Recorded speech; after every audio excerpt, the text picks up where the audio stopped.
तो इन 8 सेक्टर में नौकरियां, 20 लाख नौकरियां देने का झांसा दिल्ली के लोगों को, बेरोजगार नौजवानों को इन्होंने दिया है। देखिए ये बहुत बड़ा खतरा पैदा हो गया है कि मायावी लाला जो इस तरह की क्या बाबा साहब के गुणगान कर रहा है और वहीं पर बाबा साहब के बच्चों का रिजर्वेशन खत्म कर रहा है। ये पता है आपको? ये पता है आपको? मैं ये बताना चाहता हूं कि ये बाबा साहब की उसको सांकेतिक रूप से करके लोगों की भावनाओं से खेल के, जैसे झाड़ू का निशान लेके सारे सफाई कर्मचारियों का वोट ले लिया और सबसे पहले सफाई कर्मचारियों को लात मारी, उनको ठेके पे कर दिया। लोग तैयारी करने चले नहीं, देखिए इसलिए नहीं समझ रहे ना, क्योंकि जो हमारे SC/ST के दूसरे बहुत सारे ऐसे संगठन हैं कि जो संगठन बाबा साहब का दिन रात जय भीम, जय नमो बुद्धाय कुछ कुछ बोलते रहते हैं, वो एक भी आकर के प्रचार नहीं कर रहे जनता में। अब बहुत भारी खतरा है ये। देखिए सबसे बड़ा खतरा क्या है कि संविधान के खिलाफ ये बाबा साहब की फोटो लगा के बाबा साहब के संविधान के खिलाफ काम कर रहे हैं। 2013 का जो कानून है, उस कानून से अभी परसों मरे ना, तो बजट से ठीक एक दिन पहले लोधी रोड में 2 सफाई कर्मचारी गटर में उनकी डेथ हो गई। तो उसके ऊपर इस बजट में क्यों नहीं है भाई? उनको ये नहीं पता है कि उसके पीछे खतरा कितना बड़ा है। तो हमारे कम से कम 1 लाख संगठन दिल्ली में काम कर रहे हैं। अगर 1 लाख संगठन 5-5 लोगों के पास भी जाए अपनी बस्तियों में, अपने उसमें बताएं इस खतरे को, तो ये खतरा आसानी से समझ जाएंगे। कितने लोगों को नौकरियां दी ये बताओ? आप बिल्कुल आप झूठ बोल रहे हो। कोरोना काल में कह रहे हो हमने सैकड़ों, कोरोना काल में नौकरियां कहीं आप कह रहे हो हमने दी नौकरियां, कहां से दी भाई? अमेरिका की अर्थव्यवस्था की आप वो दे रहे हो कि 1948 में दूसरे विश्व युद्ध के बाद अमेरिका खड़ा हुआ। अमेरिका में और आपके नागरिकों में तो जमीन आसमान का, उनका लिविंग स्टैंडर्ड, एजुकेशन में जमीन आसमान का फर्क है। आप अमेरिका का कैसे हवाला दे सकते हो भाई? आप मुझे बताइए, अमेरिका का आप कैसे हवाला दे सकते हो भाई? भारत का आप हवाला दो, दिल्ली का हवाला दो। आपने कितने रोजगार दिए पिछले 7 साल में? झूठ बोल रहे हो। चारों तरफ प्रोटेस्ट चल रहा है और ये झूठ की, और कह रहे हैं 75% लोगों की जो बिजली के बिल हैं 0 आ रहे हैं। बिल्कुल झूठ, कोई फ्री नहीं है। 75,800 करोड़ का है, जो पिछले साल से 6,800 करोड़ ज्यादा है। पिछले साल 69,000 करोड़ का बजट दिल्ली सरकार ने पेश किया था और उसको उन्होंने कहा कि भाई वो देशभक्ति, राष्ट्रभक्ति कोई वो बजट बनाया था उसको, और कहा जी झंडे लगाएंगे पूरी दिल्ली में। तो मुझे तो कहीं झंडे दिखाई नहीं दिए कि वो कोई झंडे लगने थे क्या। उसमें कितने 100 करोड़ का बजट उन्होंने झंडों के लिए रखा था, 400 करोड़ का कितने करोड़ का बजट, तो वो भी राष्ट्रभक्ति उनकी फेल हो गई।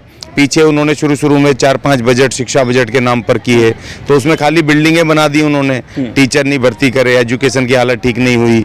और दूसरी बात ये, अब जो ये महत्वपूर्ण बजट जो हम चिल्ला रहे थे पिछले 5 साल से कि केजरीवाल सरकार ने जो 2015 में 10 लाख रोजगार देने का वादा किया था, तो उस 10 लाख में एक रोजगार नहीं दिया। 138 ठेके की नौकरियां दी थी, कोई रोजगार नहीं दिया।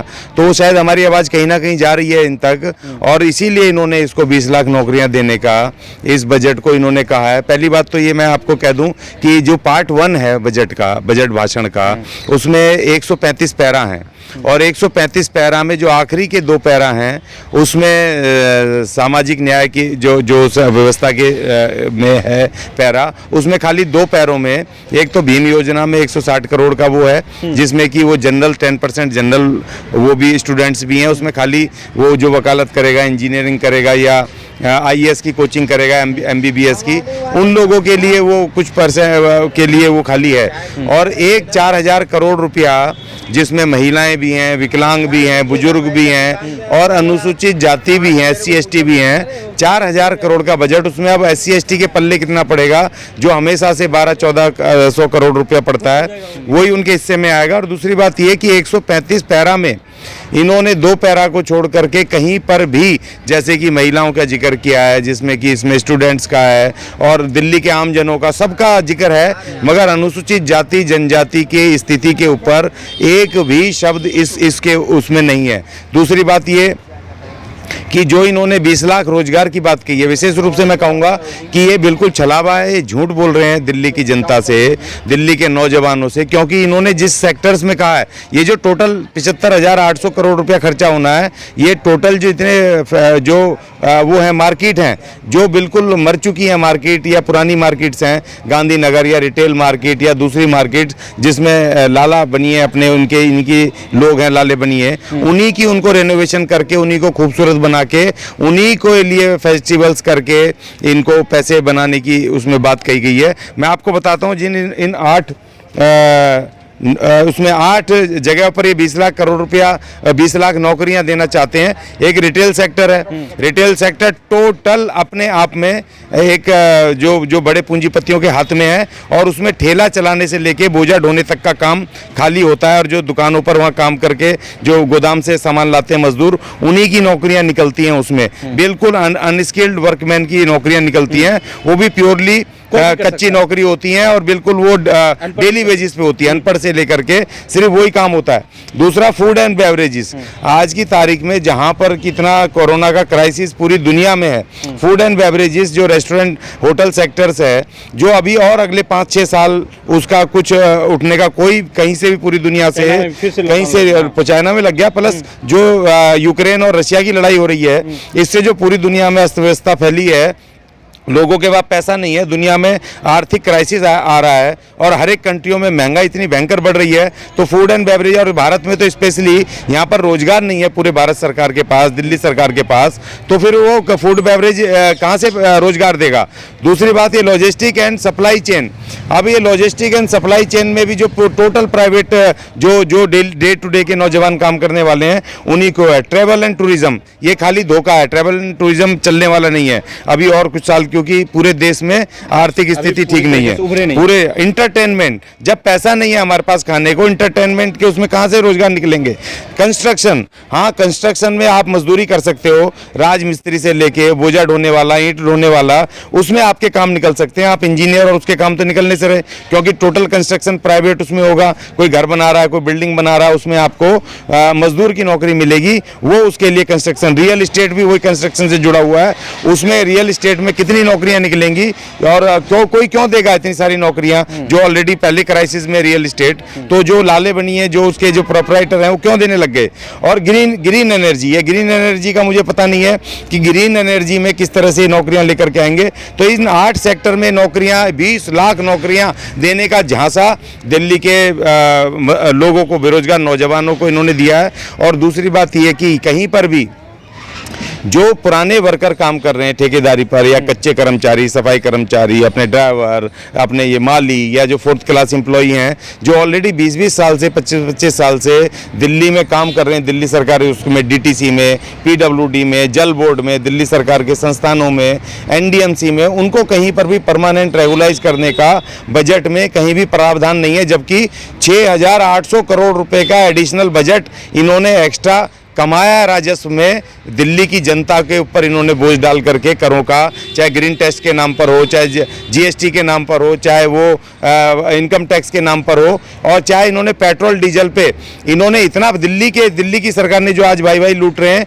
इन्होंने पेट्रोल डीजल पे कम से कम 10 रुपये से ज़्यादा का इन्होंने टैक्स लिया था, जो कि पिछले 4 महीने पहले इन्होंने 7 रुपये घटाए थे। आपको याद होगा। मुझे एक बात बताइए, हाँ जी, दिल्ली विधानसभा में जिस तरीके से डॉक्टर अंबेडकर की, बाबा साहब की महिमा मंडन किया जा रहा है, केजरीवाल स्वयं कह रहे हैं कि हर दफ्तर में, हर पुलिस स्टेशनों पे लगने हैं, तो ये एक बड़ा मैसेज जा रहा है दलितों में, तो इसको लेकर क्या देखिए ये बहुत बड़ा खतरा पैदा हो गया है, कि मायावी लाला जो इस तरह की क्या बाबा साहब के गुणगान कर रहा है, और वहीं पर बाबा साहब के बच्चों का रिजर्वेशन खत्म कर रहा है, उनका जो SC/ST कंपोनेंट प्लान का पैसा था वो पूरी तरह कर दिया। ये बजट पूरी तरह जनरलाइज हो गया। 30% दिल्ली के SC/ST की जो आबादी है, उनका जो कंपोनेंट प्लान का पैसा था, अब 75,800 करोड़ में 1200-1300 करोड़ रुपया, 1200-1300 करोड़ रुपया ऊंट के मुंह में जीरा 30% आबादी के लिए, वो भी आपने पहले तो अलग आता था, इस बार इस बजट में इन्होंने महिला, विकलांग और वो तमाम जो पिछड़े हैं उनको सबको मिला के, और SC/ST को मिला के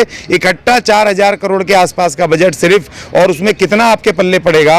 और दूसरी बात देखो, इन्होंने कहा कि जी हमने इतनी नौकरी दी, फलाना दिया, ये दिया, दूसरी चीज़ों पे इन्होंने विस्तार से बताया, लेकिन इन्होंने ये नहीं बताया कि पिछले साल का 2021-22 का जो बजट था, उसमें जो 1600 करोड़ रुपया इन्होंने दिया था, सिर्फ 1600 करोड़ रुपए 69,000 करोड़ में, उस 1600 करोड़ रुपए में SC/ST को कितना बांटा, कितने लोग लाभार्थी रहे, कितने लोगों की वो आपने व्यवस्था रोजगार खुलवाए, कितने लोगों को लोन दिया, उसका एक भी आंकड़ा इसमें नहीं है। वो 1600 करोड़ रुपए कहाँ गए।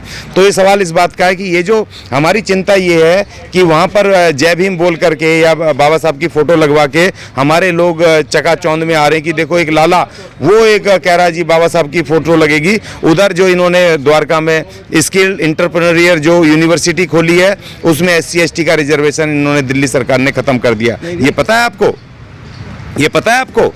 मैं ये बताना चाहता हूं कि ये बाबा साहब की उसको सांकेतिक रूप से करके लोगों की भावनाओं से खेल के, जैसे झाड़ू का निशान लेके सारे सफाई कर्मचारियों का वोट ले लिया और सबसे पहले सफाई कर्मचारियों को लात मारी, उनको ठेके पे कर दिया। और उनके ज्ञानी जी क्यों नहीं लोग समझ रहे? पंजाब में सरकार राजस्थान की तैयारी करने चल रही है। नहीं देखिए, इसलिए नहीं समझ रहे ना क्योंकि जो हमारे SC ST के दूसरे बहुत सारे ऐसे संगठन हैं कि जो संगठन बाबा साहब का दिन रात जय भीम, जय नमो बुद्धाय कुछ कुछ बोलते रहते हैं, वो एक भी आकर के प्रचार नहीं कर रहे जनता में। अब जनता को तो जो टीवी दिखा रहा है, जनरल टीवी या जो बोल रहे हैं आकर के बता रहे हैं, वो उसी को खाली जय भीम देख करके भाई हमारे अंबेडकर को ये लाला जी उठा करके घूम रहे हैं और वहां लगा रहे हैं उसमें, तो उसी में खुश हो रहे हैं। वो उनको ये नहीं पता है कि उसके पीछे खतरा कितना बड़ा है। तो हमारे कम से कम 1 लाख संगठन दिल्ली में काम कर रहे हैं। अगर 1 लाख संगठन 5-5 लोगों के पास भी जाए अपनी बस्तियों में, अपने उसमें बताएं इस खतरे को, तो ये खतरा आसानी से समझ जाएंगे कि भाई हमारे ऊपर जितना खतरा है, बहुत भारी खतरा है। ये देखिए सबसे बड़ा खतरा क्या है कि संविधान के खिलाफ ये बाबा साहब की फोटो लगा के बाबा साहब के संविधान के खिलाफ काम कर रहे हैं। जो जिम्मेदारी बाबा साहब ने बजट में लगाई थी दिल्ली सरकारों की, स्टेट गवर्नमेंट की या उनकी केंद्र सरकार की, कि भाई आपने SC STs को आर्थिक रूप से, शैक्षणिक रूप से खड़े करके समाज की मुख्य धारा से जोड़ना है। आज वो वहीं पर देखिए सफाई कर्मचारियों के लिए जो 2013 का मैनुअल स्क्वेंजिंग एक्ट है उसके तहत पुनर्वास करने के लिए, उनको स्किल्ड करके उनको आगे बढ़ाने के लिए, उनको रोजगार देने के लिए, सब रोजगार करवाने के लिए इस बजट में कुछ नहीं है। 2013 का जो कानून है उस कानून से अभी परसों मरे ना, तो बजट से ठीक 1 दिन पहले लोधी रोड में 2 सफाई कर्मचारी गटर में उनकी डेथ हो गई। तो उसके ऊपर इस बजट में क्यों नहीं है भाई? और हमारे सफाई कामगार SC ST को समझाने के लिए हम ये कह रहे हैं कि एक मायावी एक छलावा है और सिर्फ हमारे साथ चल नहीं है, ये उन जनरल बेरोजगार नौजवानों के भी ऊपर छलावा है कि एक बजट तो 1 साल का है, ये कह रहे हैं अगले 5 साल में हम देंगे 20 लाख रोजगार। भाई आप कहाँ से दे दोगे? और आपने सरकारी नौकरियों में एक बार भी नहीं कहा, जो ऑलरेडी पुराने काम कर रहे हैं उनको आपने एक बार भी नहीं कहा। और आप अमेरिका का इस बजट में अमेरिका की अर्थव्यवस्था की आप वो दे रहे हो कि 1948 में दूसरे विश्व युद्ध के बाद अमेरिका खड़ा हुआ। अमेरिका में और आपके नागरिकों में तो जमीन आसमान का उनका लिविंग स्टैंडर्ड, एजुकेशन में जमीन आसमान का फर्क है। आप अमेरिका का कैसे हवाला दे सकते हो भाई? आप मुझे बताइए, अमेरिका का आप कैसे हवाला दे सकते हो भाई? भारत का आप हवाला दो, दिल्ली का हवाला दो। आपने कितने रोजगार दिए पिछले 7 साल में? कितने लोगों को नौकरियां दी, ये बताओ। आप बिल्कुल आप झूठ बोल रहे हो। कोरोना काल में कह रहे हो हमने सैकड़ों, कोरोना काल में नौकरियां गई, आप कह रहे हो हमने दी नौकरियां, कहाँ से दी भाई? आंगनबाड़ी झूठ बोल रहे हो। प्रोटेस्ट चल रहा है सर, आंगनबाड़ी चारों तरफ प्रोटेस्ट चल रहा है और ये झूठ की। और कह रहे हैं 75% लोगों की जो बिजली के बिल हैं 0 आ रहे हैं। बिल्कुल झूठ, कोई फ्री नहीं है। 200 यूनिट से 1 यूनिट ऊपर, अभी गर्मी आ गई ना, अभी कोई कूलर भी लगाएगा जो पंखा लाइट चलाता है, 200 यूनिट से ऊपर होते ही 4.5 रुपए के हिसाब से आपने बिजली का बिल पे करना है। तो ये तमाम धोखा है और इसलिए हम ये कह रहे हैं कि इस बजट में मुझे सबसे बड़ा खतरा ये है कि जय भीम की फोटो लगा के, जय भीम बोल के मायावी लाला ने हमारे SC ST का जो बजट का हिस्सा है 22.5%, उसको खत्म कर दिया, रिजर्वेशन को खत्म कर दिया और बाबा साहब के संविधान को खत्म कर रहा है मायावी इस तरीके से, ये जय भीम का नारा लगा करके। तो इसलिए हम बजट का इसका पूरी तरह से विरोध करते हैं और लाला को हमने चिट्ठी कल लिख दी है। हमने इसमें कहा कि जो हमारा हिस्सा बनता है आबादी के अनुपात पे हमें दिया जाए, क्योंकि SC ST कंपोनेंट प्लान में बिल्कुल स्पष्ट लिखा हुआ है कि जिस राज्य में जितनी आबादी SC ST की होगी उसके आबादी के प्रपोर्शनेट अनुपात में उनको बजट आपको एलोकेट कर